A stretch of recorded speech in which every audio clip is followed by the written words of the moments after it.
meeting of the Audit Scrutiny Committee. As is usual, I'll run through the pre-meeting protocol just for the benefit of those who haven't had it several times before. All visitors must sign into the visitor book at the entrance to Kiln Craig, so this includes council staff from other buildings. There's no planned fire evacuation drill or alarm test today, and if the fire alarm is activated during your visit, you must exit the building immediately. Council officers will direct you to the nearest fire exit and will escort visitors to the building fire assembly point beside the Silver Man at the top of Parliament Walk. Kilcraig staff should report to their floor's assembly point. And you should remain at your assembly point until directed to reoccupy the building and only re-enter once the fire marshal has advised it is safe to do so. Please do not attempt to leave the site by vehicle until cleared to do so by the fire marshal to ensure that access routes are kept clear for emergency vehicles. Please note that this is a public meeting and that members of the public and press may be in attendance. The meeting will be recorded by the clerk and published online for public view. Taking of photographs, including screenshots, audio or video recordings, are not permitted during meetings unless with the express permission of the convener. The members attending virtually activate their cameras where possible to enable you to join by video, and can all attendees mute their microphones when not speaking. Please do not come in during items unless I invite you to do so. If members attending virtually wish to speak on any point, please indicate by clicking on the Raise Your Hand button. And members in the chamber should also raise their hand, and I will bring you in at the appropriate time. If members have not been able to access all papers of the meeting, please indicate. Today we will hear each of the items set out on the agenda, and I will invite the officer to present the paper, and members will then have the opportunity to ask questions before we proceed to debate and decision. I will now ask the clerk to take the roll call to confirm attendance, and will ask that members indicate if they wish to declare an interest. Kind of done this, isn't it? Yeah. We don't have an entry for Councillor Earl, so we'll presume he's running late for the moment. Okay, right. That's apologies, declaration of interest. I take it there are no declarations of interest. No interest at all. Right. First item for discussion then is number 3 on the agenda, which is the minutes of the last meeting. So if there are any errors, omissions, corrections that need to be made to it, please raise your hand or call out when I mention the page number. This is page numbers in our file here. Page number 7, page number 8, page number 9, page 10, page 11, and page 12. No E's or OE's, that's fine. So we'll take that. Accepted. We don't need to propose accepting the minutes, do we? Just adopt them, that's fine. Right, next item, number 4 on the agenda is the Business Plan 2023-24 half-year review, and this will be presented by Bernard.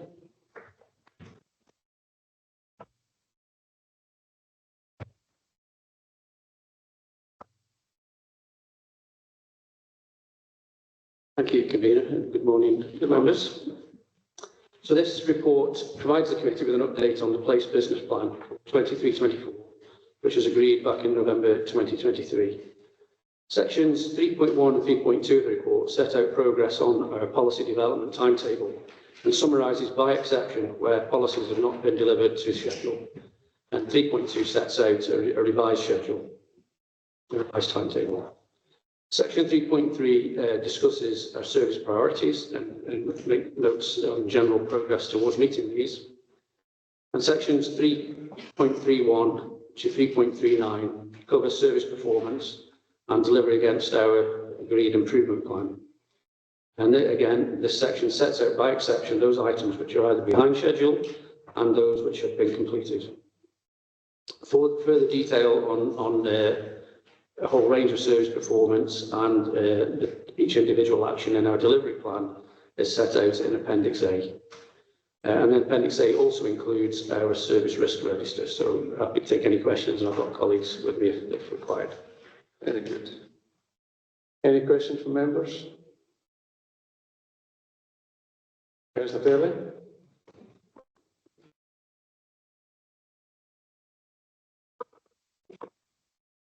Thanks, Peter. 317, it talks about general attendance at mandatory training courses has been low. I get the capacity issues that we've got throughout, all of those teams, but given that it's mandatory training, what are we doing about that? And what's the consequence of it? Given that it's mandatory training, we're not talking about skilling up or things that staff can choose to attend to improve their own knowledge and their services, etc. It's mandatory. So what is it we're doing about improving that, and what are the consequences of non-attendance at the mandatory training? Okay, so there's a mix of courses there. So there are health and safety courses. Sorry. So there's a range of health and safety courses, which the attendance tends to be much better. There's a range of courses around things like GDPR, child protection, and health and safety in terms of if there was an incident, how to respond to an incident. So some of these courses are perhaps not applicable, or thought to be not applicable to a number of our workforce that work out in peripatetic sort of craftspersons and roads persons, waste people. So there's been a bit of we need to increase the focus in terms of explaining to people why it is important and why they are mandatory. So there's a bit of a culture thing that we've been working through. One of the main reasons, though, is just pure practicality. A lot of the courses have historically been online and difficult to access. However, colleagues in organisational development have been really helpful in helping to create new material for the use of videos and things like that, so that we can do it in a kind of workplace setting through like a toolbox talk type of approach. So that has been created.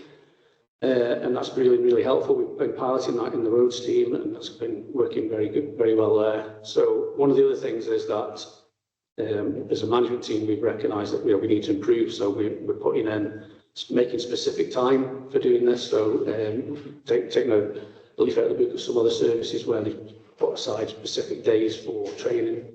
So we're going to be doing that. So we have a programme. Each manager now has got a programme of training for particular groups of staff where they'll come in and they'll do a toolbox talk on safety, and they'll cover elements of the mandatory training. What's also been helpful has been a change in policy, so that instead of having to do the whole suite of mandatory courses in 1 year, they've been done over, I think it's a 3-year period. So I think it's only about 4 or 5 to be done in this particular year. So we will see a big improvement next year, this current year. Can I just come back on that follow-up? So thanks.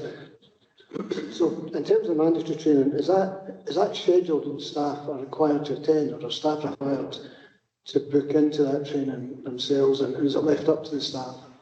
Has it been sacrificed? This is really what I'm asking for. Has the training been sacrificed for a shortage of staff to deliver the service? So historically, it's been, and for many people, it still is an online resource. So it's about prioritising your time to do that, and I think it has been difficult to do that in terms of all of the demands on you. And so yes, I think there's an element of that. People have sacrificed they're going on those courses for other priorities. But as I say, that's why we've reckoned that we need to break that mould and set time aside and monitor it and make sure that we're compliant. That's the thought. I guess this is along the same lines. 316, we're talking about team leaders, supervisors who either new to the organisation or new role. And there's experience, we're still getting examples of non-compliance with governance rules, including financial regulations, etc. To me, that seems quite high risk, considering we are an organisation that really has to stand by its governance. And I'm just wondering, what's the plan to make sure that we're minimising the opportunities for this to happen? Because it seems like we're saying each example is followed up and used as a learning opportunity. So it seems to me that we're waiting on it happening and then doing something about it. So what's the plan to make sure that we're not even coming across that in the first place? So again, I think the more focus is being put on induction when people are moving into the role. We've had quite a number of people move in around about the time of COVID and what have you, and so induction really wasn't as thorough as it could have been. So we're looking to improve our processes around induction. And when the wording I was using now about a learning point is that it's a coaching thing. So when somebody is new in a role, if they've made a mistake, then we talk about it and we explain. Again, corporate colleagues have put out documentation. Just recently, there was the framework around how we manage finances, just pointing people in the right direction around where the various policies are. And it's just something that we have to work harder on through our line management team to make sure that people are treating this as seriously as possible and understand the rules and why the rules are in place.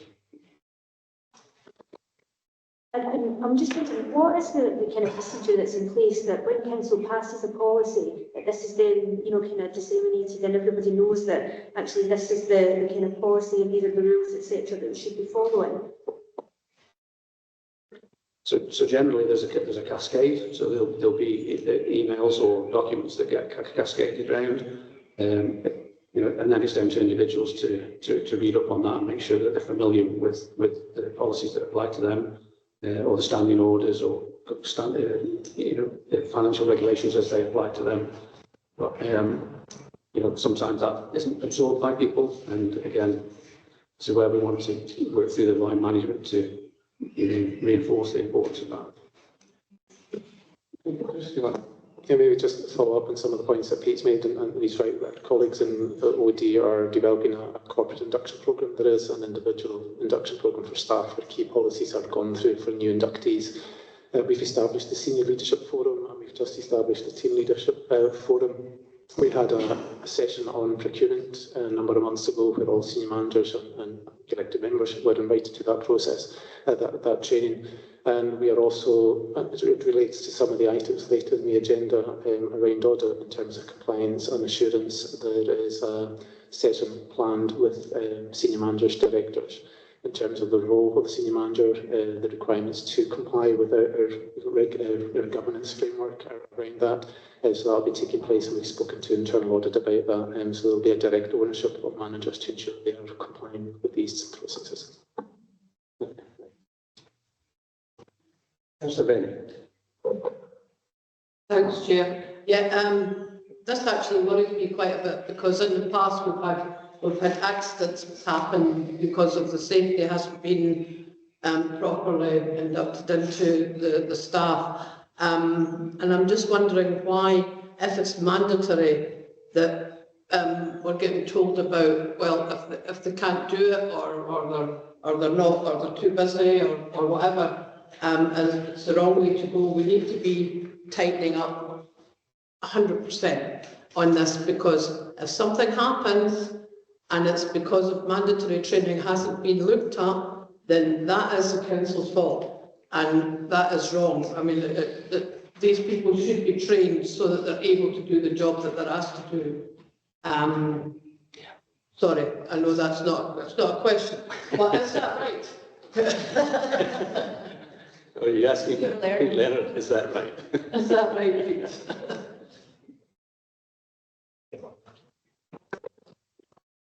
Again, I would stress that the health and safety related training, particularly in relation to specific vocations, that is much more robust. It's more of some of the things perhaps around GDPR and other things like that, where perhaps people haven't thought this is serious enough. It doesn't affect me because I'm a waste operative or whatever. Whereas there are things in there that that people do need to be aware of. So I think it's something to do with that's the cultural side of it. But as I say, we've put steps in place now to make sure that we do get full compliance. Thank you. Councillor Fairley. Sorry, Chair, I meant to pick this one up the last time when I was speaking, Pete. It's about you look at the risk score chart for the workforce planning, and I know we've talked about this before, but in terms of the numbers of staff we've got in the age profile we've got, and the numbers of staff who could potentially retire at any point or any point in the near future.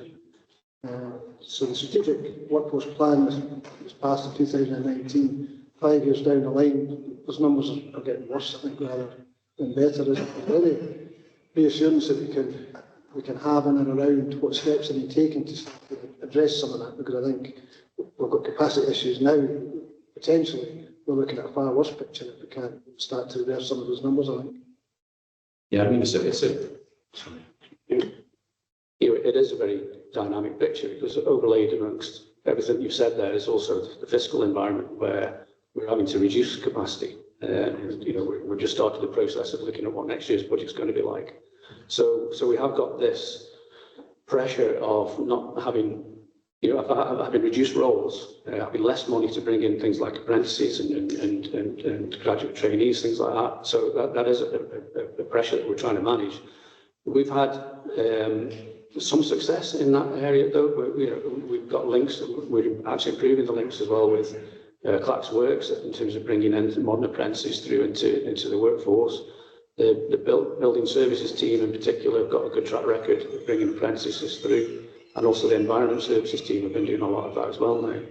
I think there is some further work to be done on the place element of the workforce plan. But if Chris wants to come in on some of that. Thanks, Pete. Yeah, so we have in place the interim workforce plan, which is a holding position, and we've got an update on that later in the agenda in terms of the actions for that. And Alistair and his team will be taking forward the development of the strategic workforce plan for 25 to 28. So that'll be coming up to council in March of next year, so that the work's starting on that. And each of the portfolios will be undertaking that kind of workforce planning exercise, and we'll be looking at the actions and the mitigations in terms of skilling and upskilling, and the workforce of the future will be very much a key area within that plan. Okay, thanks for that. Yeah, thanks, Chair. My apologies for being late this morning. Accepted. I don't know if this question has already been asked. EDE SLD 19A on page 25. It speaks about the long-term trends of reducing business startups. Significant pandemic impacts on businesses. What are we doing to attract businesses into the town? Because at the moment we seem to have the largest number of empty properties. It's not a title we want to know, we want to have.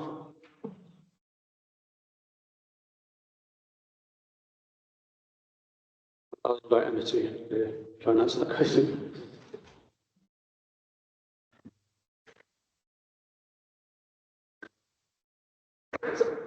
How we're attracting businesses into the area. Yeah, I mean, what we're doing to attract the businesses.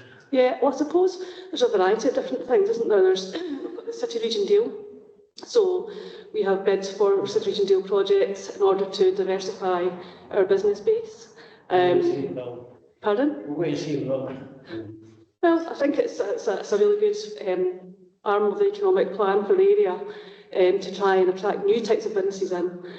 What we do also is we work with our partners at Ceteris down at the Hull Business Centre, and we work with them in order to try and help new business startups. So through the Business Gateway contract, we have lots of initiatives in place to try and encourage new business startups. And also another strand of it is through the likes of the local development plan and other strategies to try and identify land for businesses, to try and create new business space for business growth, to try and encourage that as well. And Ceteris do that too. They provide a number of different properties, and it's working with them to try and help them expand their space in order to assist businesses that are with us to grow and also to attract businesses in. And I suppose overall really just about raising the profile of Manager as well. Sometimes it's a small place, but actually it's got a lot going for it. It's competitive rents and so forth. So it's about kind of just trying overall to raise the profile through economic strategies, and also working with our partners in the Forth Valley to think about particular sectors that we want to try and expand upon and get more interest in locally. Yeah, I suppose we'll have to try and sell the product. Exactly. Yeah, I think, yeah. I don't think sometimes we haven't done enough of that in the past, and I think it's, we've got a lot going for us, so let's promote ourselves. Thanks, Jeff. Okay, thanks. A lightweight question, but yes, 3.28. You're talking here about innovations in in-cab technology and waste vehicles. What's the purpose of that? 3.28. So some of the things is, so it's got video technology at the start at the moment is what we've got. So what we can do is record the routes, and if we have, for example, things like a complaint later on that there was a missed bin, we can look to see whether there was actually a missed bin or whether that bin was not presented. Equally, it can help us to identify areas of hotspots where there's perhaps littering or overflowing bins. One of the things we're looking to do is try and actually automate some of that process once it's up and running, so that if there was a complaint, we wouldn't need to actually go and look at the footage. It would also automatically sort of be available, so the contact centre could deal with it there and then. One of the other things that's in there is route scheduling information, so it could help us to understand, how we can improve our routing to make more efficient, get more efficiencies. And it can also identify things like where we've got particular traffic problems. I mean, the crews themselves report that. But again, if we've got evidence on the video, that helps us to deal with it. Perhaps if we need to respond to the police or something like that. Okay, presumably the video coverage is wider than just from the camera. Yes, it's around 360. Yeah. In 3.29, we're talking about the partnership with CTSI and Fourth Environment Link. Just wondered at what stage that was at now. Do you want to cover that one? The VDFL? Yeah, the vacant derelict land project, we were awarded £500,000, and we have managed to spend that funding on the kind of capital elements of that project, which are food growing containers, solar PV panels. At the moment, we are still trying to get the site layout sorted and the planning permission to submit it. So there's been a slight delay with that side of it, but we're on our way, and we have spent the funding, and we've secured additional funding to take the project forward to its conclusion. Do you have an idea when the end point might be? I would hope it would be by the end of this financial year, for sure. Hopefully calendar year, but definitely the financial year.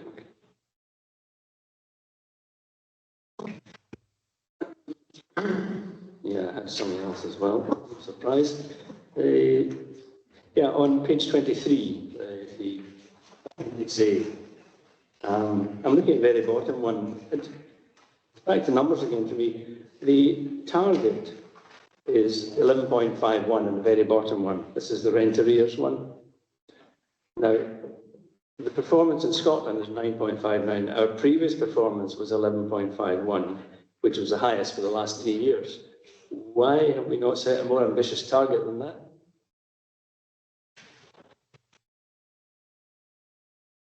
You going this one, Andy? Yeah, thanks, Councillor Coyne. Yeah, I think our performance actually to date is actually improved to a level which is better than the 11.51. So we've actually improved on that target. I think that's obviously the target at a point in time when some of our rent arrears activity around about, particularly the former tenant arrears side of things, was something that we hadn't at that point in time really delved into and been able to look at some of the issues there. That's a piece of work which we have been progressing actively. We've got staff and resource concentrated on that and looking at the former tenant arrears at the moment to understand the detail there. And I think that was something that was a piece of work outstanding required to be done. It has now been done. So I expect that target, as I say, we're already outperforming that target. We're doing better than the target set there. And current tenant rent arrears at the moment is performing really well. But we're really, got a figure, I can't remember off the top of my head exactly the figure I can get it for you on current tenant rent arrears, but that certainly is an area of really good and really strong performance at the moment. As the former tenant arrears, it's been an issue historically, and it's something, as I said, we've got to try and focus on. So, quite a long-winded answer, I suppose, to your question. But if the reason for the target is setting at the value level is more to do with some of the issues in former tenant arrears than it has become. Skeptic in me suggests that you set a high target so you could easily meet it. It's kind of what it sounds like, and it's not really functioning as a target then, is it? You're not really not putting any pressure on you. You just dawdle along and just turn up the same number. That's how it looks to an outside skeptic. Would you challenge that assessment? Yeah, I mean, that's, I think I won't say we are performing better than the target already. And if you put your mic in a wee bit, because yeah, sorry. it's a bit far away from me. Yeah. Was that better? Yeah. Yeah, I won't say we are performing better than the target that's been set at this point in time. We are still around about the 11% mark. So, as I say, I think it has been a challenge in the former tenant arrear side of things, and that is the area that we're focusing on. So, yeah, it's as a target that we're trying to reduce. There's Kate going to come in and support me. I think in the current climate it's really difficult. We've got the cost of living crisis still ongoing, and we have got kind of hang-ups from COVID. There was a lot of people who didn't pay their rent, and obviously you'll see in the ARC that, yeah, we are performing better. We're 11.15 for last year, so it is better than the previous year. So I think the difficulty in setting a really ambitious target is that we don't reach that. As Andy mentioned there, current arrears is definitely, we're doing so well in current arrears. I think, from the information released from Scottish Housing Network just last week, we're second for current arrears. Former arrears we've got a bit of work to do on, and the team are already working through the cases and trying to get as much income into the council as possible. Yeah, I'm just concerned about the process of target setting. I know this is a minor point, I know, but it kind of goes through a lot of things. You said impossible, no point setting an impossible target, and I 100% agree with that. What you need to do is you need to speak to your team and you say, what can we do? What's the best we could do if everything was in our favour? And that's your target, basically, one that everyone signs into and signs up to, I should say. So that everyone believes in. If the target's unreasonable, nobody will try, because they know they're going to fail. So I think it's quite important looking through, and that's not just this one category, looking through all the targets in this. There's some really weird ones. I won't go into them all because I would blow the pants off everyone in the room. But I think we need to look at targets, and they should be based on an exercise to establish what the target is, rather than just snatching out of the air. I'll leave it at that. If I phrase that as a question, do you agree?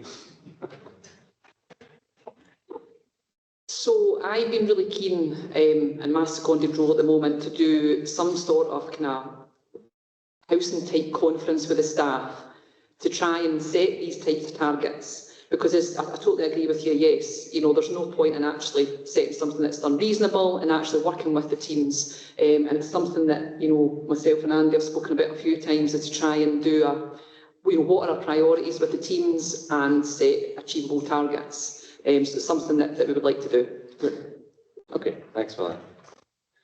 Any other questions?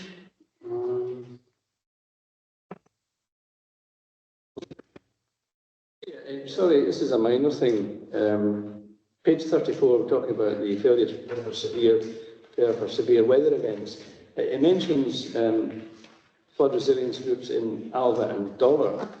Now, it omits to mention Muckert, and I don't think Dollar's actually done very much by way of a flood resilience group. I think that's a bit unfair in Muckert and too favoritism. I think we've also missed the ministry in Tilly as well, so I'll make sure that gets updated. Thank you for pointing that out. Thanks. Okay. Finally, from me, over the page in 36. Yeah, that's it. Lack of affordable and suitable housing supply. Just reading the bottom section of the latest note, have we got a plan in place at the moment for improving this?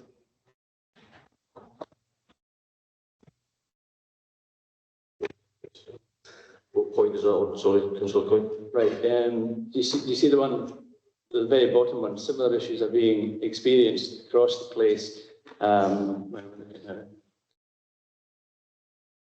Right. We anticipate there are likely to be additional obligations on local authorities as part of the new Scottish Government Housing Bill.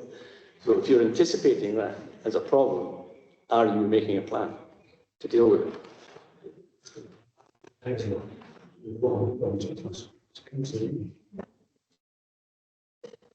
Yeah, I think in general, yeah, I mean, obviously, as we know, there's recognised the pressure on the housing stock, and we're looking at all available options to try ensure that we can maximise the stock that we have available within Club Manager. And as we spoke before at previous council and committee sessions, we have been hampered in our ability to progress with some of our new build activity for a variety of reasons.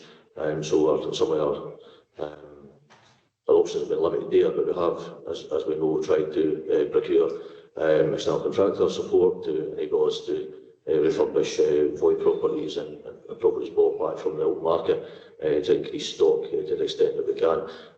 But allied with that, clearly there's a need for us to look at the assets that we have currently and make sure that we are utilising those assets as best we can to maximise the occupancy that we have within the housing stock and minimise the use of temporary accommodation. So yeah, it's about absolutely maximising the assets that we have and progressing to increase the stock where we can do to try and relieve the pressure as best we can. I reckon it's a big challenge and very optimistic about improvements. Good. I'll take the nod as a yes, you are optimistic. Fine. Any other questions from Councillor Benny? Thanks, Chair. Yeah, just a quick one. Looking at the temporarily and homeless, what kind of percentages do we have, or how many people are homeless in Club Manager at the moment? I think the last figure we had between 130 and 140 or so homeless applicants at the moment that were in temporary accommodation. That's those that are housing temporary accommodation. That's not including those that may be on a waiting list that are not currently, they're homeless but are not within our temporary accommodation. Okay, thanks.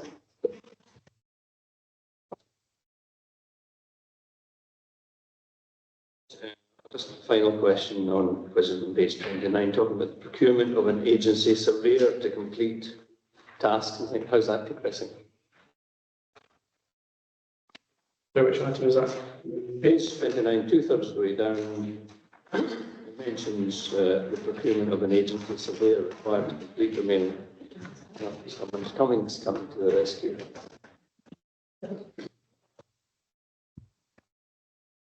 Good morning. That is currently ongoing. It's part of a larger tender exercise that we're doing with legal and other parts of the council to put place support services in place. So it's looking likely that will be concluded within the next 6 weeks, and that will cover us for a 4-year period. There are 8, and it not only covers the surveyor element, but specialist elements to support other projects within the capital plan.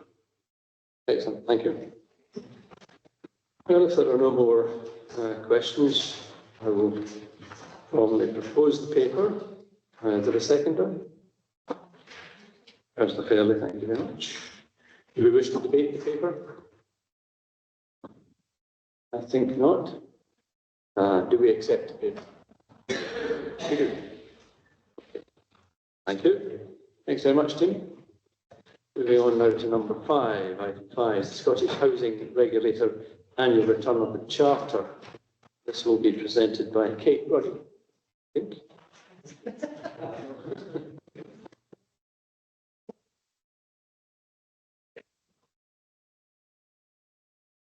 Thanks, Chair. Good morning, members. So yes, this report is the annual return of the Charter, the ARC, which was presented to Council on the 16th of May and submitted to the Scottish Housing Regulator a few days early, at the end of May. So section 4 of the report and the appendices show some of the key performance indicators from 23-24, and in appendix 2 this is compared to some previous years. Only in the last week the Scottish Housing Network have provided members with a comparison tool where they've asked all the 26 landlords to put their ARC responses in. So it's allowed me to do some very basic comparisons, which unfortunately are not in the report. But just a couple of key things. We mentioned rent arrears a few minutes ago, and actually, looking at the performance in current arrears, we're second out of the 26 authorities, which is fantastic. The team have worked really hard on making some real proper agreements with their tenants who are in arrears to make sure we're getting as much income as possible. And actually, indicator 9, the average length of time taken to complete non-emergency repairs, we've actually came at the top out of the 26 authorities, so that's fantastic as well. Obviously, we're going to provide in the future a future housing performance meeting. Scottish Housing Network will come in again like they did last year and do some comparison with the other landlords. So that will be a really good session later in the year. And also the regulator will put out the full data set in August, so we'll get some real good comparisons at that point. But happy to take any questions, comments in the content of the report. Councillor Dawson. The question I've got is page 69 but 27 of the actual submission. And we were talking about in 2024 there was a decrease in the number of antisocial behaviour cases resolved. Probably the biggest thing I'm contacted by constituents like in recent months probably has been antisocial behaviour, and these are particularly related to tenancies. So when I'm seeing that we had issues with the team, we're now back at full capacity with a renewed focus on administrative duties in managing antisocial behaviour. How do these administrative duties actually impact on resolving it, and how does that move forward? Because to me, administrative is filling out paperwork, etc. When the folk who are contacting me are having a really bad time because of kind of issues that are going on with neighbours, etc. I'm just really wondering what we do to kind of move that on and support them. So the administrative duties, so when the ARC first came, I think a lot of local authorities did not like this indicator because we're very often comparing apples with oranges because everybody's got different targets. So here are targets 20 weeks to resolve cases. So we've had a real issue with the actual physical. We've got a database that records all our cases. So obviously when they're open from day one, that's day one, and then hopefully the case is resolved in 20 weeks. So it's actually physical, clicking the button saying this case is resolved and closed. And that's what the staff haven't had time for. What they have had time for is actually resolving the cases. And I appreciate that there's probably some people whose cases aren't resolved in 20 weeks. Especially for them maybe taking those cases to court for an ASBO or eviction, which will go through the court process and gathering evidence can take quite a while. So please be assured that the actual cases are being resolved, but it's just that clicking the button saying case closed. October Council, we're hoping to bring our ASB policy specific to the housing service, so that will bring some real insight into what the service is actually doing to tackle the ASB issues that we've got in the county. Okay, Councillor Thank you, Chair. That moves me nicely on to the point I was going to raise. In the past, and it's a great idea of having the antisocial behaviour strategy for our tenants. We absolutely need that. However, what we're doing for private tenants, because there's antisocial behaviour out there in the private tenancies that has a knock-on effect as well. We used to have someone in place to deal with the antisocial behaviour in private tenancies. That when as a budget cut many moons ago. Are we looking at now this gives an opportunity to do the same thing? Can you please tell us if we're going to do that? So we have got Katrina Scott in the room who is developing the corporate ASB strategy. I don't actually know what we're going to be doing for private tenancies at the moment. It's not something that the Housing Revenue account can obviously take that burden on because our services are paid for by council tenants. But I'm not quite sure what the future plan is for private tenancies. What do about it? It looks like we're going to have a two. I don't know doing about it. It looks like we could have a two-tier system.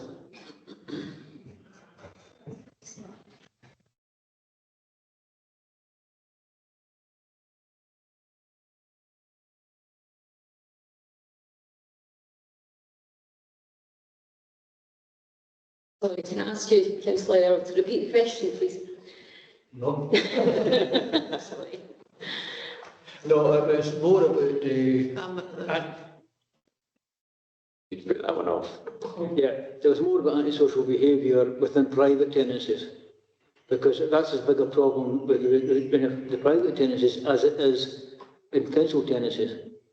Now, if we don't have a system where we can deal with antisocial behaviour there, but we do have one with our council tenants, it was smart of a two-tier system.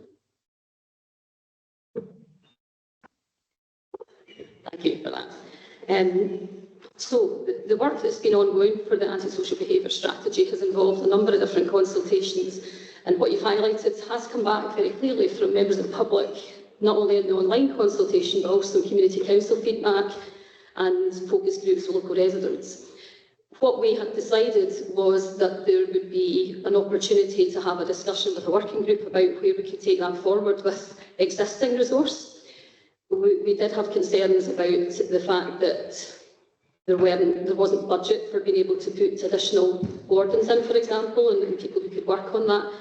So although we've not taken it to council yet, the paper, and there's still a little bit of work to fine-tune certain elements of it, we are hoping that through partnership working, we're going to have the opportunity to, for example, enlist SACRO for mediation purposes and extend our working with partners so that we can fill that gap so that they're not left out because they're not council tenants. So there's ongoing work to try and address that, and obviously moving forward, once the paper gets taken to council for the antisocial behaviour strategy, the plan would be that the continuing governance of this would ensure that we would review that to make sure that there's not a two-tier system. Look forward to reading the report. Sorry, can I just add that? Was it? Yeah. Responsibility for antisocial behaviour within the private tenancies rests with the landlords who are required to be registered under the Antisocial Behaviour Act. Now, the council's responsibility is to inform the landlords of the antisocial behaviour and ask them to act on that matter. Our resources in terms of monitoring the impact of that are limited, and our ability to police their reaction to the information they've been given is also limited. Unfortunately, the standard reaction to many landlords is simply to end the tenancy, which of course will create additional pressures upon our homelessness system. So, despite the fact that we don't have resources to deal with it, the reality is it would be beneficial for us to be able to interact with landlords and private tenants to prevent the tenancy coming to an end. But sadly, at the moment, there aren't resources for that. Okay, thank you all. Thanks for that. Councillor Fairley. Thanks, Chair. Page 38, 4.9. It's about the multi-trade contractor that we procured to support the refurbishment of off-the-shelf properties. It talks about being slower than anticipated to mobilise and the full benefit not being realised within the financial year. It then talks about housing and property teams working closely together to progress that refurbishment. So there's two things about that. So we haven't had the full benefit of the contract. Do we have any avenue to get some recompense for that, or are we in dispute with them in payment of that contract? What are we doing to have that delivered? And from reading that, it sounds like it's the council staff who are getting that over the line on behalf of the contractor that was brought in to deliver that service. So can you explain the background to that for us? I think you're right, yeah, I mean, absolutely, as the paper says, there's been it's taken a far longer time than anticipated to mobilise and get going with the contractor. What I would say is that we are now in a place where we are in a steady state. We have a programme which Gavin is managing and overseeing with the external contractor, where we've got a steady state, business as usual return from the contractor, and it is to the standard and expectations that we did or we do have. But certainly we were hoping to be far further along the track with the contractor far earlier than we have been. And certainly that's quite right that we've had to look at alternative means to progress the work that we've had to progress. So whether that's our own internal trades resource, doing some of the work that we originally earmarked for the contractor, or utilising other contracts that we have in place currently to try and fill the gaps for the period of time that it's taken to get us to the point where we're now in this steady state I'm describing. So there isn't a need, as you're suggesting. I mean, that would be our go-to if we were still having difficulties. You're quite right that we'd be looking at the contract and what is in the scope of that contract to discuss performance issues with the contractor. But we have got to that place now where we're in as I say, a steady state. The contractors delivering on what we require, and as we do expect that will continue moving forward. If there was any change to that, then we would obviously consider the contractual position and any means that we had to look at penalty clauses, etc. But Certainly we've worked through that initial difficulty and problematic phase that we had.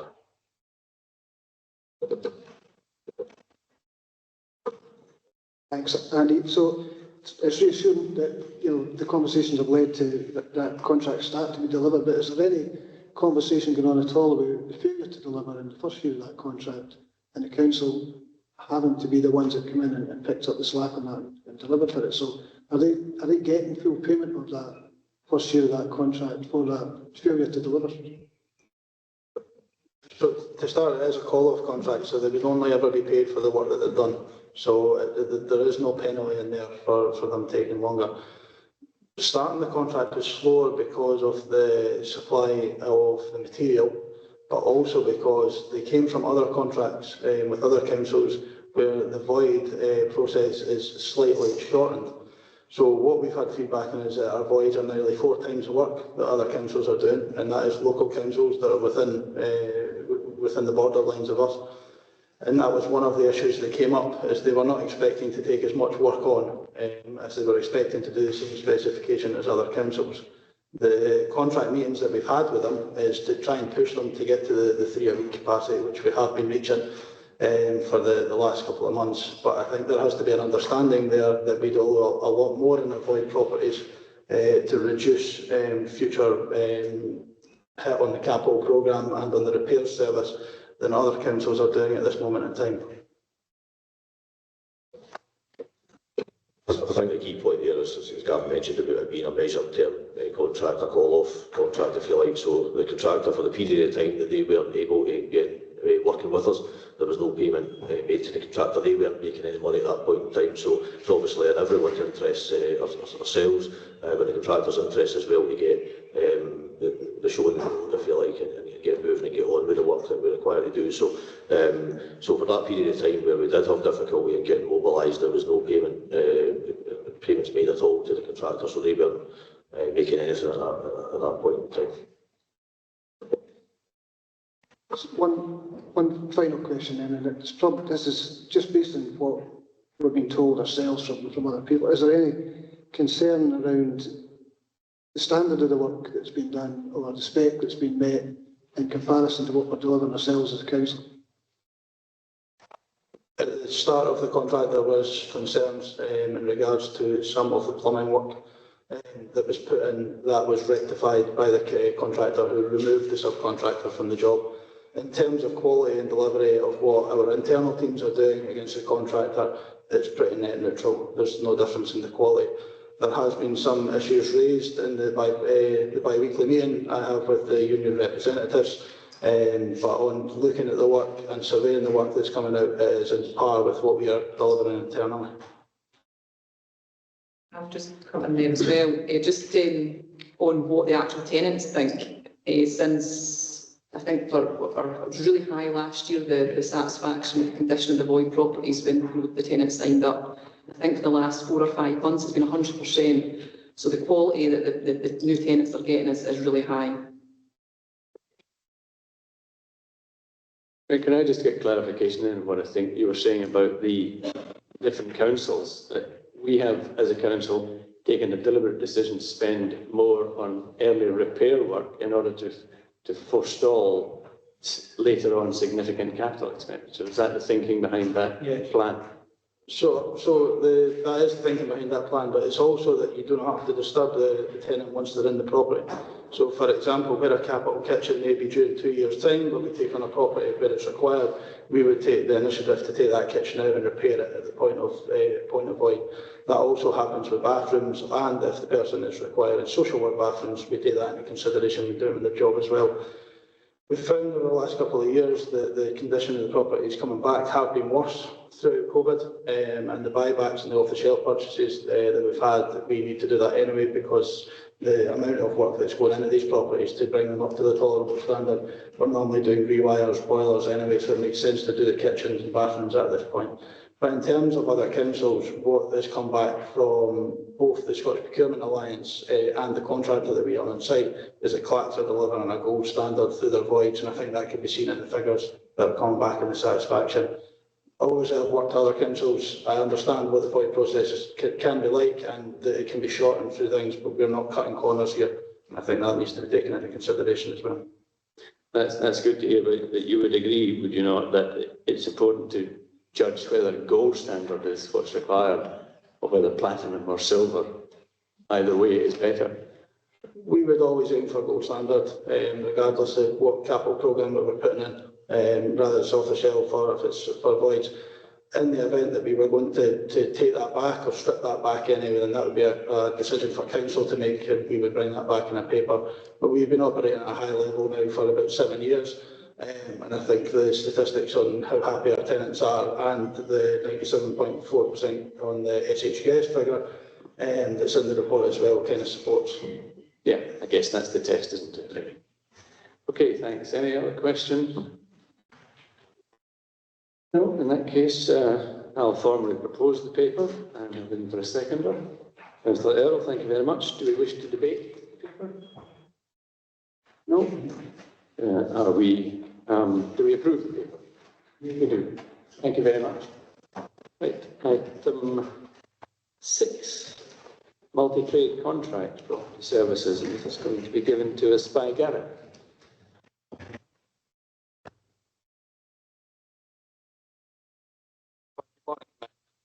Requested audit scrutiny on the 14th of December 2023. This report details the multi-trade contract for 22-24.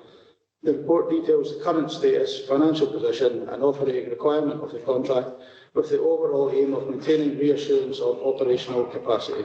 The committee are asked to note that the majority of the works are in relation to adverse weather events and internal capacity in relation to plastering. The current contract has been concluded on the basis of financial spend and is currently out to tender. Committee is asked to note the content of the report. The key point is that it is a call-off contract and may be cancelled at any time. As detailed in the report at 4.1 and 4.2, the need for this contract may diminish as new ways of working are implemented within the service. It is worth noting that the multi-trade contract is separate from the voids and off-the-shelf contract. Any questions?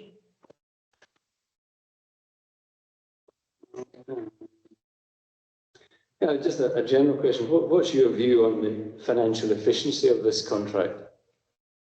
So, with all contracts, as part of the procurement process, we would go through the best value framework.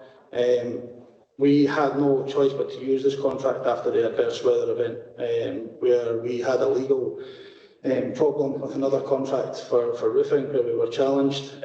So this was the only contract that was open to us. I would say that the rates are fair. We do tie them to a very particular schedule of rates that's in line with larger councils, Edinburgh, North Lanarkshire. And I would say on the roofing side of things that yes, best value was obtained. In terms of plastering, we could probably do that cheaper internally. However, we are at the time where we're looking at bringing in more plasterers as part of our workforce planning. So there is a report that's to come to council for, and I think it's June, for the new restructure within property service. So not sorry, it's not June, August. To bring forward, and that will form new ways of working, whereas we will see this part of this contract diminish out. But in terms of the majority of the work, the 80% of the roofing, yes, it adheres to the best value qualities. To the 20%, the rates would be slightly higher than our internal trades could deliver. Very good. Yeah, I've got a question here. Says, this is me thinking, do you think or know if it's intended to renew this contract for 24-26? Yeah, at this current point, it is out for renewal on the basis that we do require it. We do not have the resource capacity to meet large adverse weather events and also other things that may come up in terms of the SHQS quality compliance. In the long term, we would like to see that we are doing more of this work internally and we're pushing to have a full trades profile after COVID, but at this point it is still required.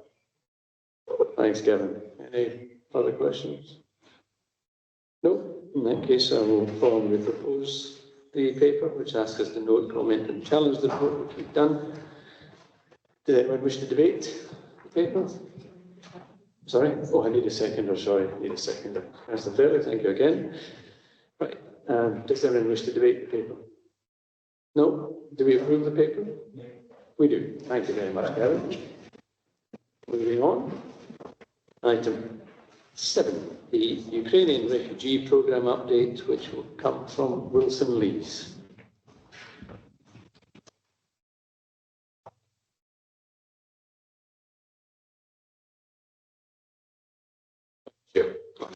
This paper seeks to update members on the Council's response to the request for rehoming of refugees fleeing the conflict in Ukraine.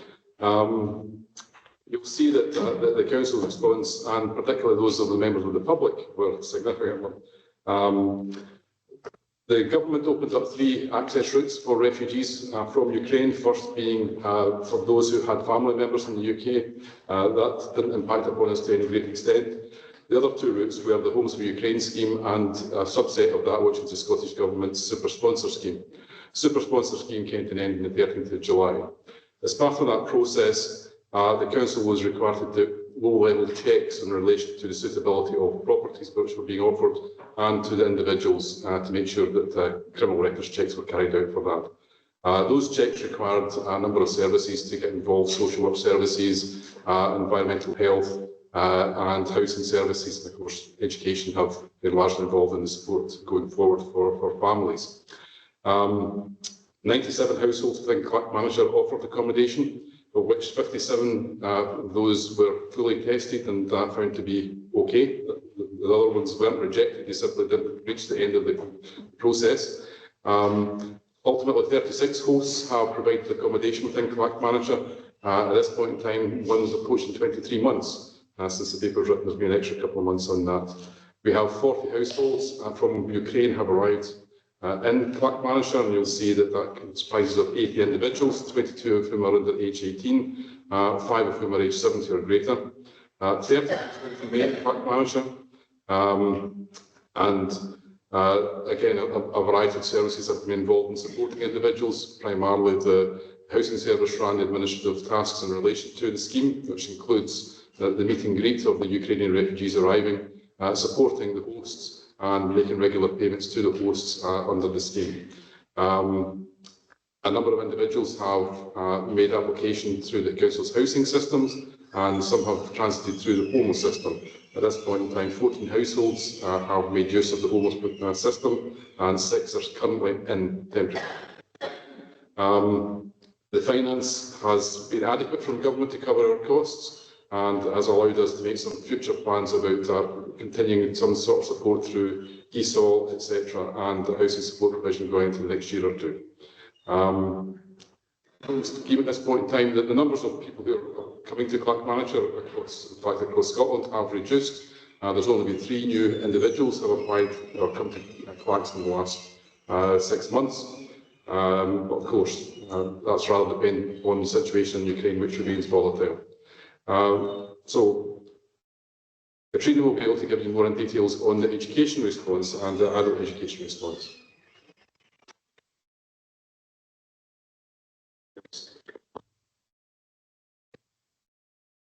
Chair.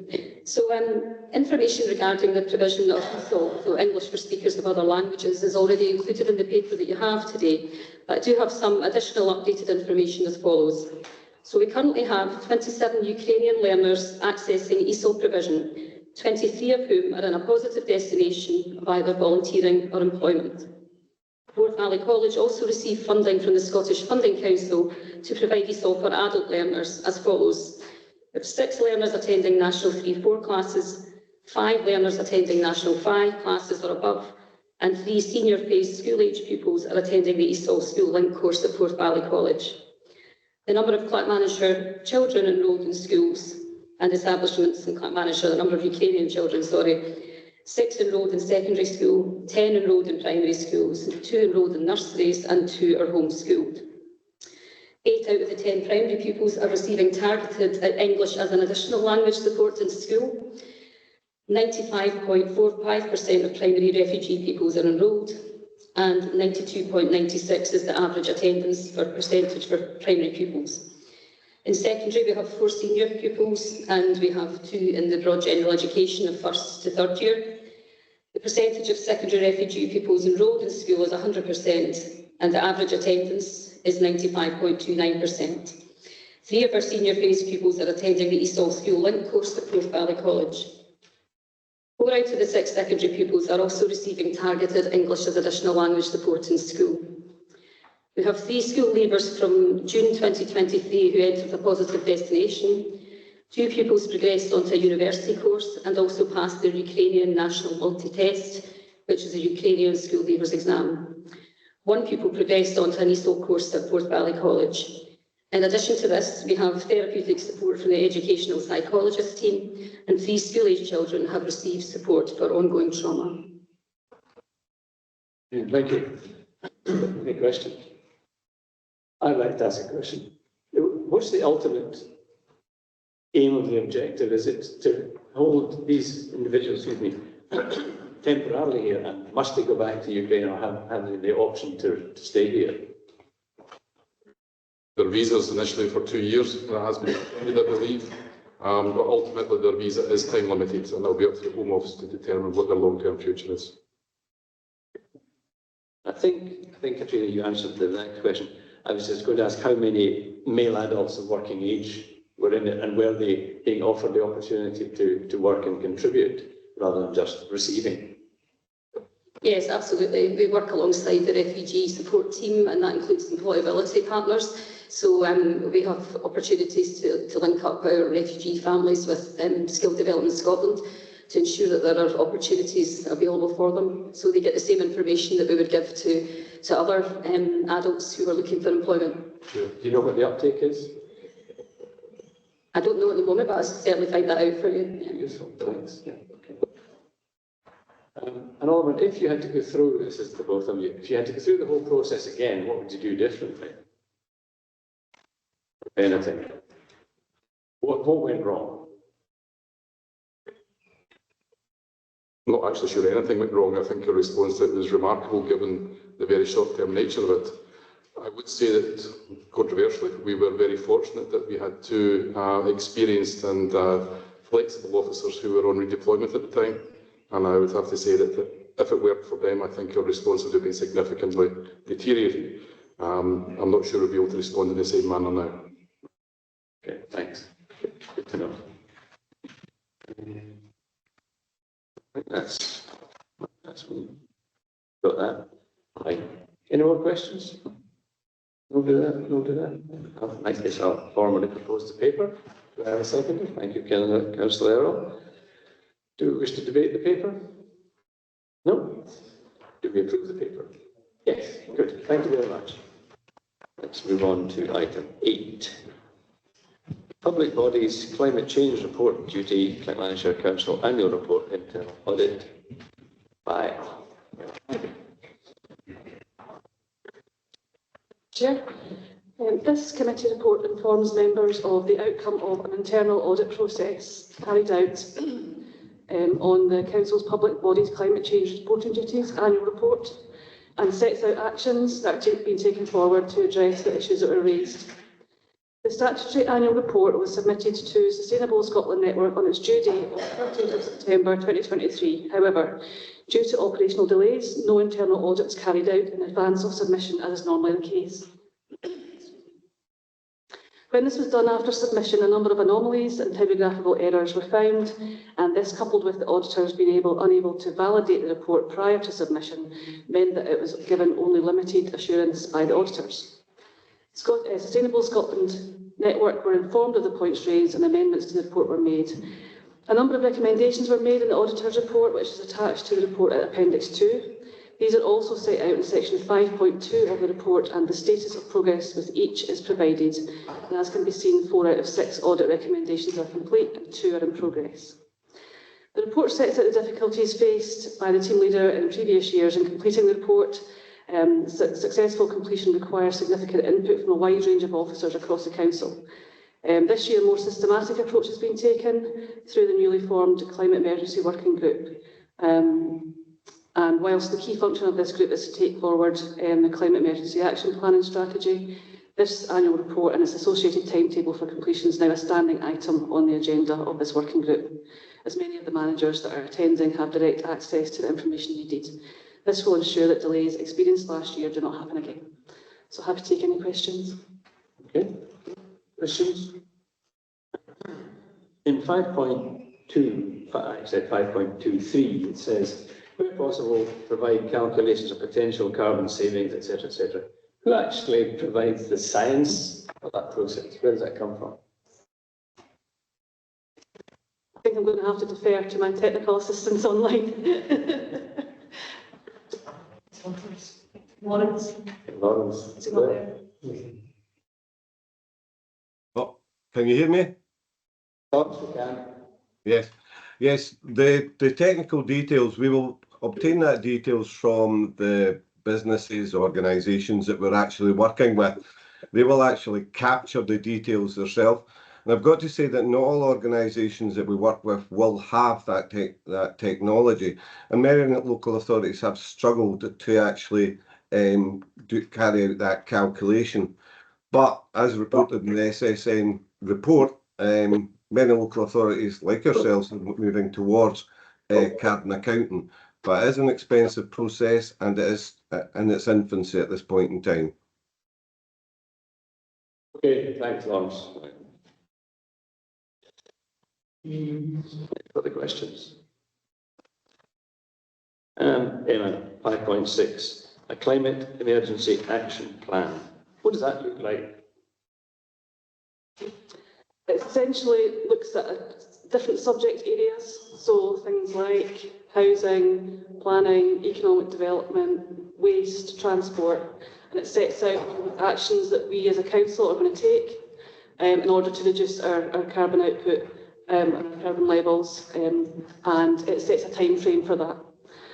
So we're in a position, we had a kind of draft one, and now we're trying to populate that and make it much more detailed and give out, much more of a final indication of when we will seek to achieve those different actions.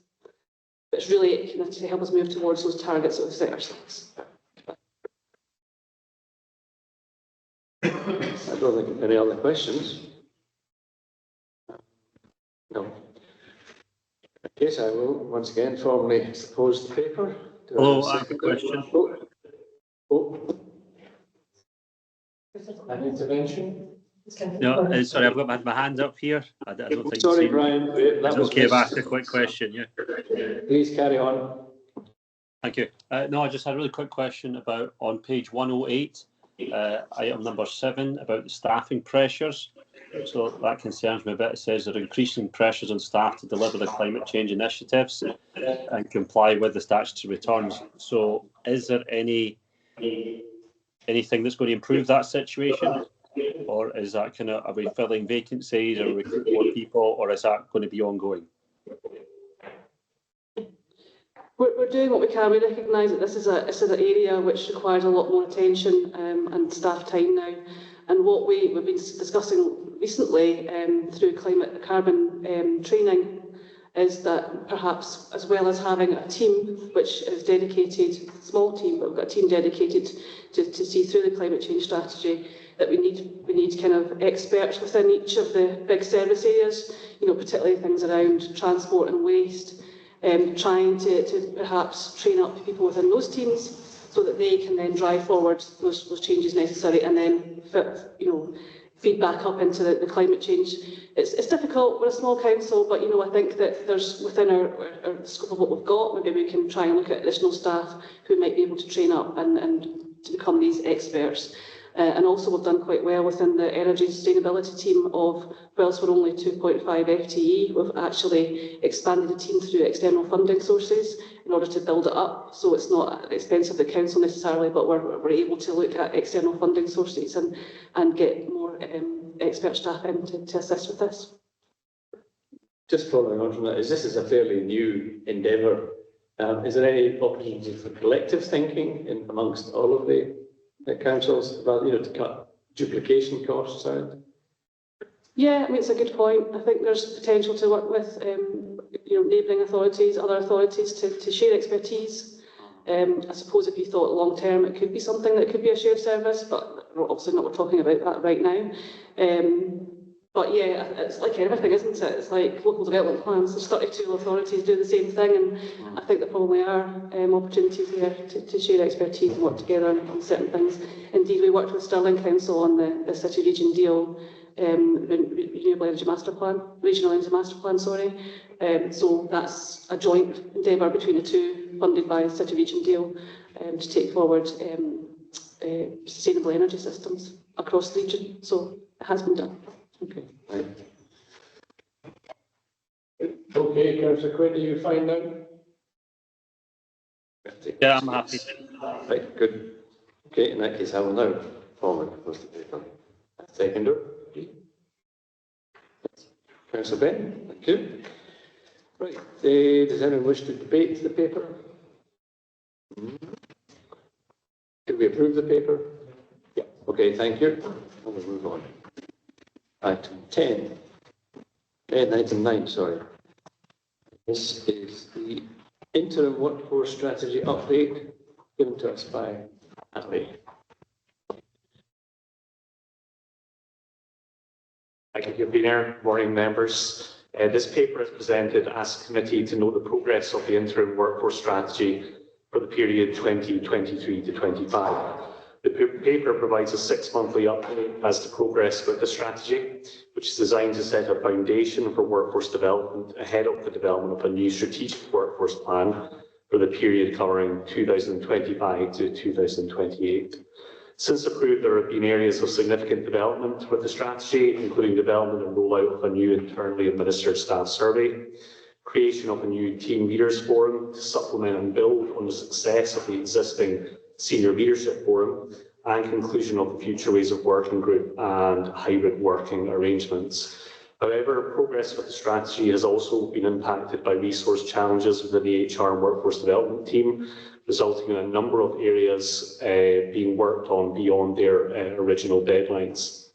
However, I would seek to assure that work to fully implement the action plan continues, with the interim workforce strategy oversight group being convened regularly to monitor progress. I'm happy to answer any questions that members may have. Councillor Thorson.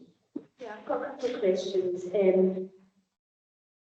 I suppose the first one is we implemented the policy of 40% attendance for staff in relation to kind of hybrid working. Has that been implemented across all departments?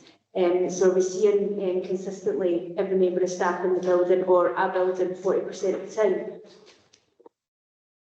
So that policy was implemented council-wide. It's not something we're actively monitoring at the moment. However, we do rely on individual line managers within individual service areas to implement that policy and do what best suits for their area in terms of how often they feel staff need to be coming into the office. And just following up on that, I suppose, I know there's been changes to the building. I mean, I know floor 4 is still kind of lying empty at the moment. So when we're having more people back into the building, have we got, enough equipment and is everything kind of set up to allow that to happen? Or is there cases where that might be impacting on staff's ability to come into the office? I'll come in on that, Councillor Forson. So I was speaking to IT colleagues a couple of days ago on this, so there's sufficient equipment that has been purchased to allow that. IT team will be looking at the technical moves to allow staff to return. They've been working actually with colleagues down in the family centre, setting up workspaces down there. They will then look at, once I think the roof works are signed off, I'm not sure if they've formally signed off as yet, but when that happens, then IT colleagues will be looking at re-establishing the 4th floor, then the 5th floor. On your first question, in terms of the 40%, it was something myself and Alistair had been speaking about actually this morning. It's been adopted across the majority of service areas. I think there are probably some in my own area where we need to look at it as well. Some areas are operating more than the 40%, and there should be, may obviously be clear to staff that when there's a requirement to be in more than that, they should be coming in. There are obviously circumstances where individuals may have peeps or personal circumstances that we adjust that for them, but by and large that 40% has been. Another question. Obviously, this is the interim kind of workforce plan for the next wee while. We know that there are specific areas where we are experiencing difficulties in recruiting staff right now, but we also know that, because of the age of the workforce, etc., there are going to be over the next few years specific areas of pressure. What are we doing to kind of prioritise those areas? And is there a plan? I keep on asking this in so many different, kind of cases now. What is the plan to make sure that in the next 6, 9, 12, 24 months that we aren't kind of facing a precipice in the areas that are, kind of showing that pressure at the moment?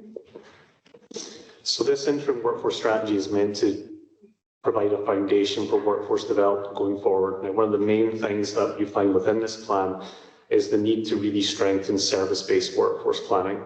So as I mentioned, this strategy is designed as a precursor to the strategic workforce plan for 25 to 28. What that will really rely on is really strong portfolio-based workforce planning practices which help identify those areas of pressure throughout the council. Now, supplementing that as well, Solace have recently done work in their workforce report, which look across all local authorities at areas of pressure. So not only do we have that evidence base, which is, gives us a good national picture, but we also have those service-based workforce planning processes in-house, which help us to give up a really detailed, nuanced position of where the council is ahead of the development of that strategic workforce plan.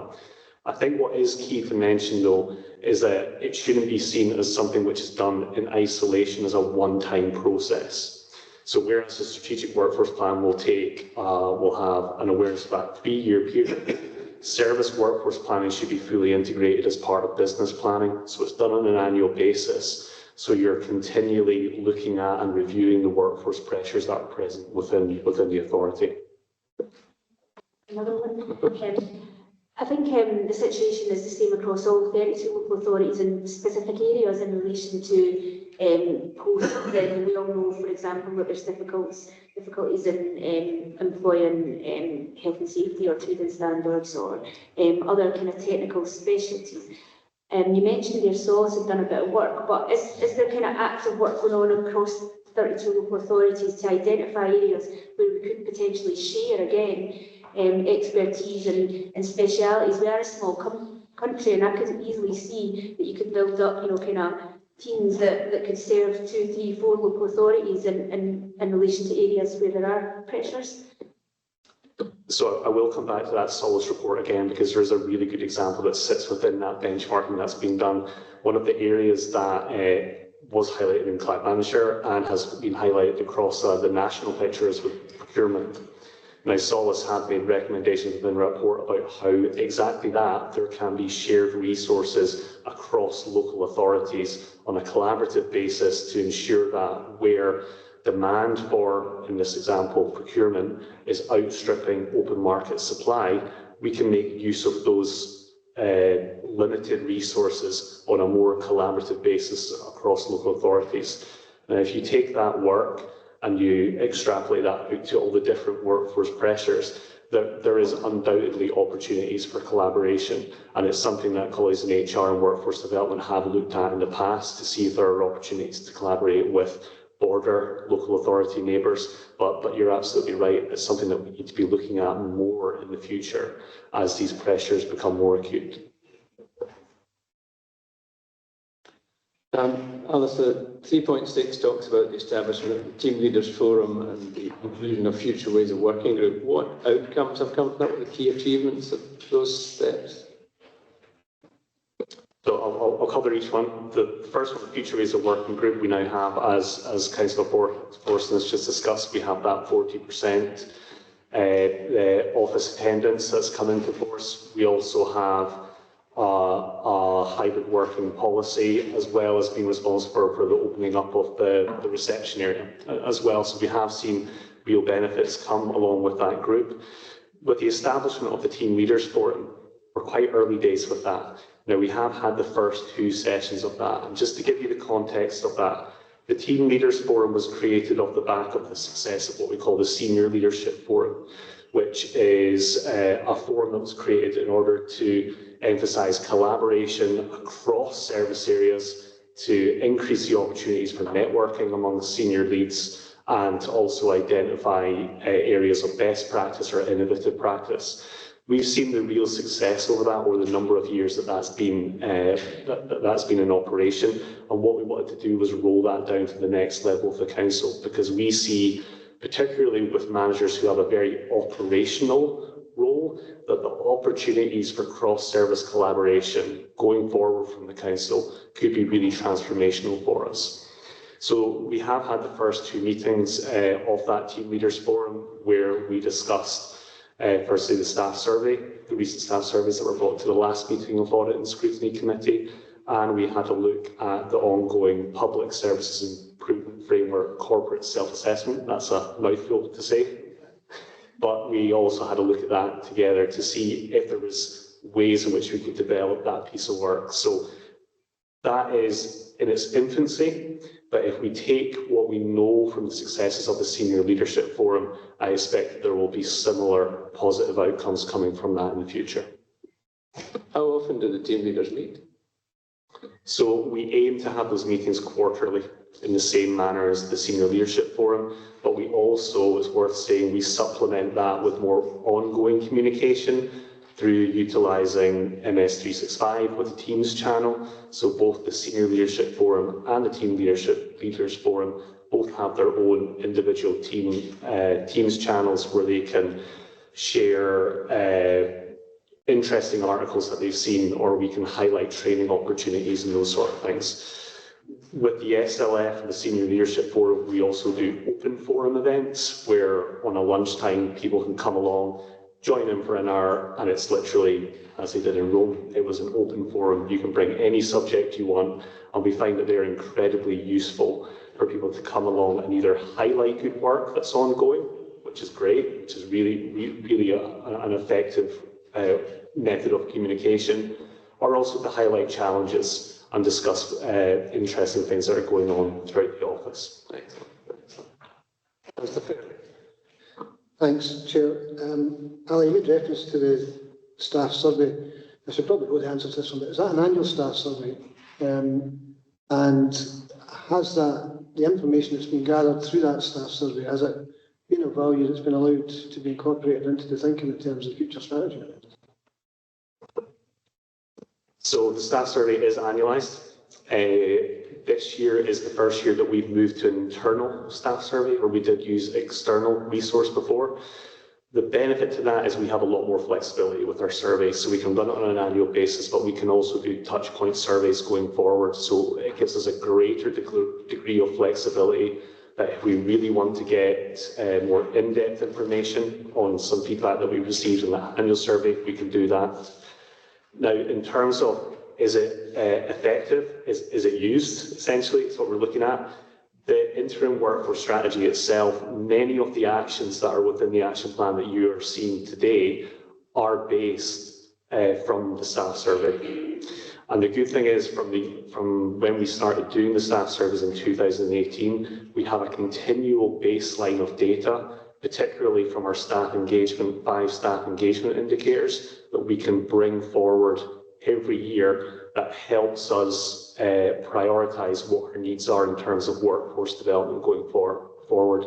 So it's incredibly useful for the development of these strategies, but at the same time, it's also particularly useful for developing our annual operational plan within the HR and workforce development team, because it gives us a really good sense of what is happening around the organisation and what we need to prioritise, be that in terms of wellbeing supports, in terms of further support for workforce planning within services, or likewise.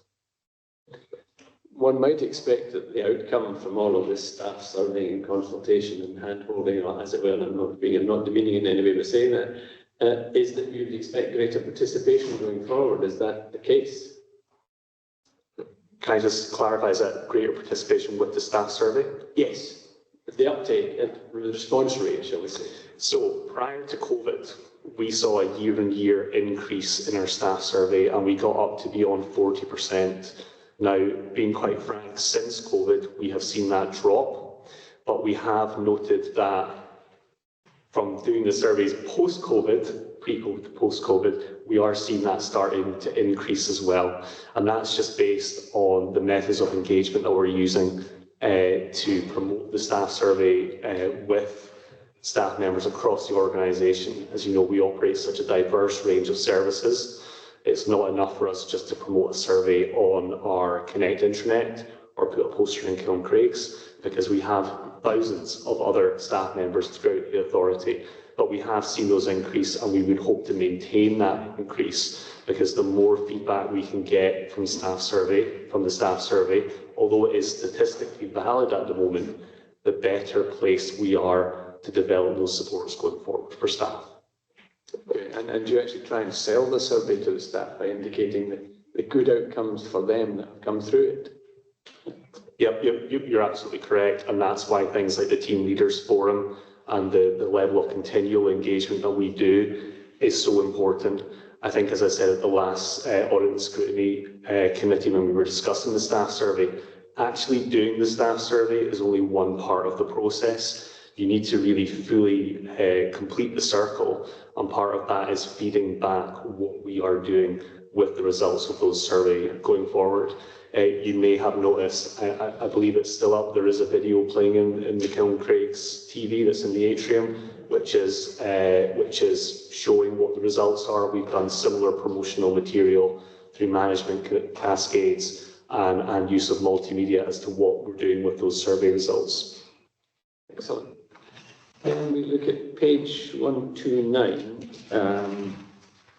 Annex A action plan summary. One of your reds is review all absence management processes. not started. That strikes me as strange, since Absence surely is an erosion in efficiency and morale and all the rest of it, having stressed out. I would have thought that was a top priority. Why has it not been started? It's primarily to do with resource pressures within the HR and workforce development team. So a lot of the items that you see within the action plan are considered distinct project areas that would be done in additional to the business as usual tasks within the team. You are absolutely right that absence is a priority, and the intention is that we will set up that working group. It is scheduled within the operational plan, and the intention is that will be concluded before the expiry of this workforce plan as you see it. Chris? Yeah, just so please be assured that it has previously been reviewed. We do kind of do it regularly, and it's more to ensure around the support and the well-being and the return to works and those things, to make sure, again, compliance with our processes to ensure that we're supporting staff back to work quicker where they can be, but supporting them through occupational health, etc., if longer-term absences. But we have reviewed it. We regularly reviewed the absence management policy with the unions as well, and that comes up to council on a regular basis as well. Okay. When we started? Sarah Langsford has convened, I think, a working group in relation to that, or is calling a working group, so it'll be in the next few weeks, couple of months, that should be started. I'll just put soon.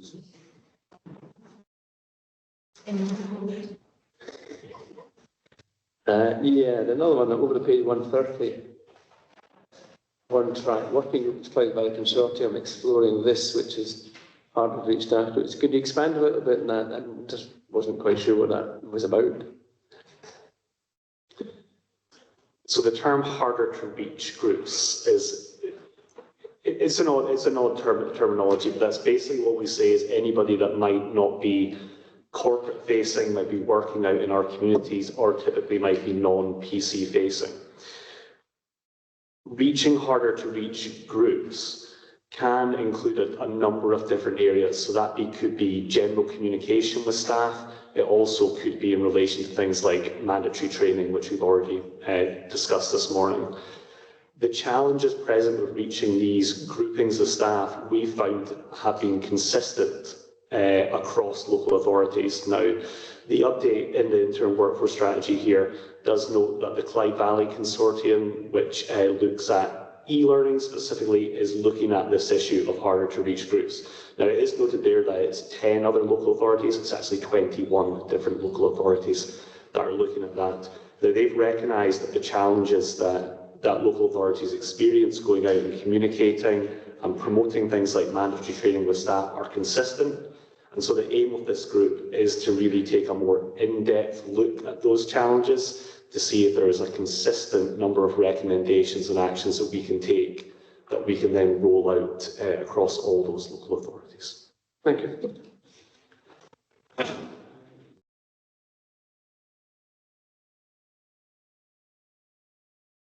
we go on to page 132, second item, address member/officer interactions as noted in the Truman Change Report. Are elected members being consulted in this process at all, or is it something that we will just wake up to one day? It's very much in a similar vein to the staff survey results that we discussed at the last Audit and Scrutiny Committee.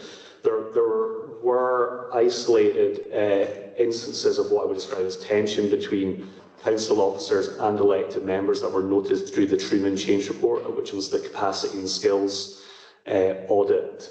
Now, those were recorded through one-to-one interviews and through what we call a culture mapping exercise as well.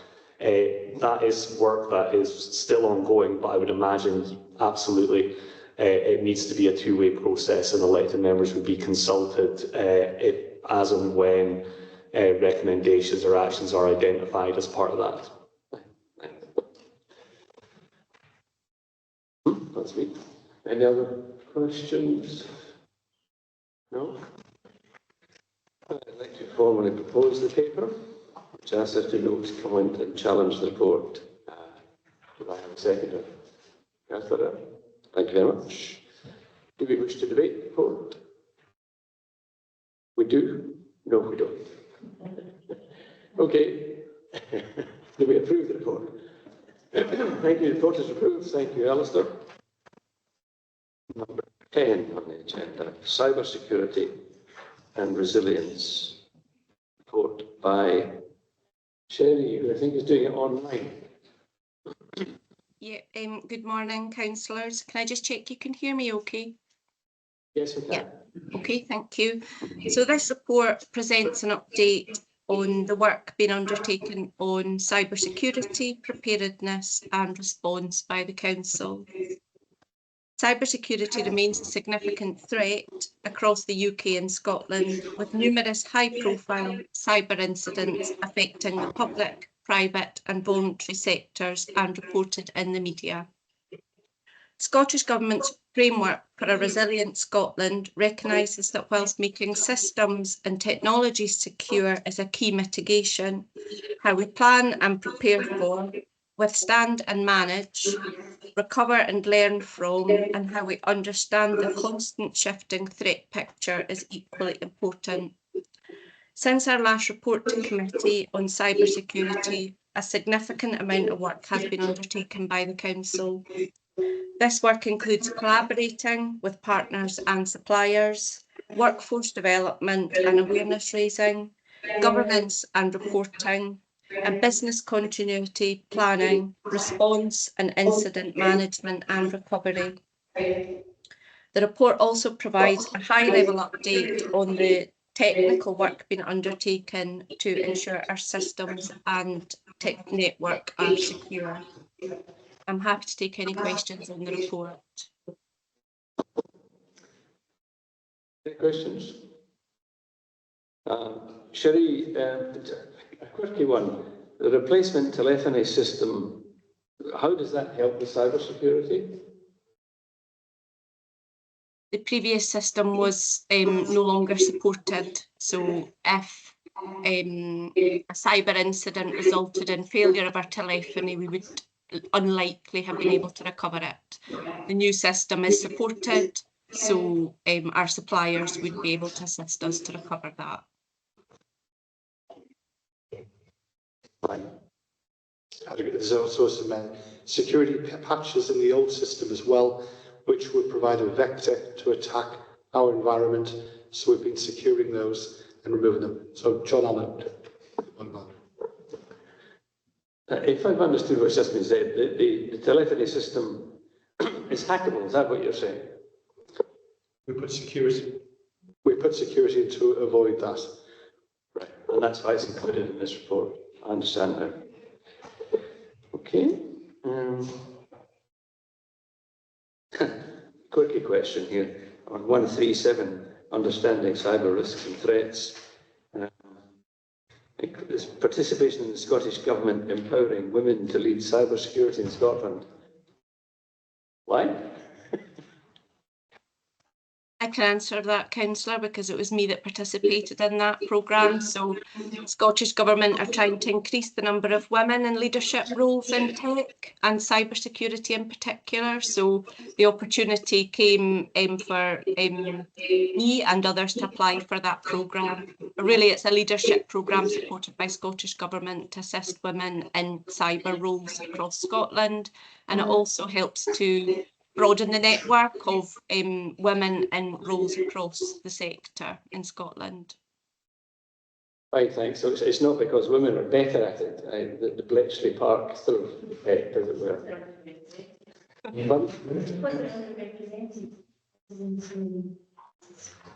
Okay. Well, that's out of that thing.